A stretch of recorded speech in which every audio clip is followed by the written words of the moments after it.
Hey guys, how's everyone doing? We are back to bring you a brand new series where we give insights and advice on your real estate journey. So if you're looking for a property how-to and tutorial channel, you've come to the right place. So today, imagine if you are a buyer. You found a unit you like and you really wish to buy it. What are some of the questions you must ask in order to help you in your negotiation process? That's right, so today we'll be sharing 3 questions you must ask before you make an offer. Let's get into it. Question number 1. When does the seller intend to move out of the property? I think this is a very important question because it gives you a very good gauge on how serious and motivated the seller is. That's right, imagine today if you ask this question, the seller's response is, depending on the price and maybe I could buy a property after I sell, it's highly likely that the seller might not be so motivated to sell after all. Correct.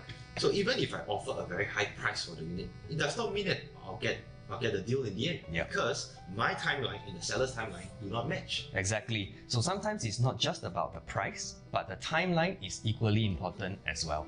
Question number 2. How long has the unit been in the market? I think this is a very important question because the longer the unit is in the market, the more exposed it has been to the buyers. Exactly. Let's say a unit has been in the market for more than 6 months.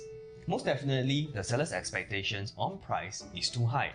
By knowing how long has the unit been up for sale, you will get a very good indication on how serious the seller is.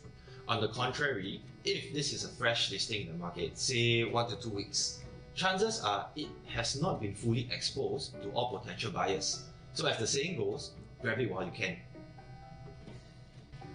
Question number 3. What was the last offer? I think this is a crucial question in your decision-making process. So do get your banker to do up an estimated valuation of the unit as well. If the last offer was higher than the valuation, we now know that the seller is asking for a premium. I think it's equally important to also ask when was the last offer rejected. Because if the offer was only rejected recently, then we know that there is strong interest in the unit. Hence, time is of the essence now. Yes, but if the offer was a while ago, then it's back to the drawing board because circumstances might have changed. But as long as you know what was the last offer, it gives you a good gauge on the seller's expectations. Buying a property is a significant milestone, so don't just ask any questions, ask the right ones. We hope you enjoyed this video tutorial. Don't forget to like, share and subscribe for more videos to help you make the right choices in your real estate journey. See you!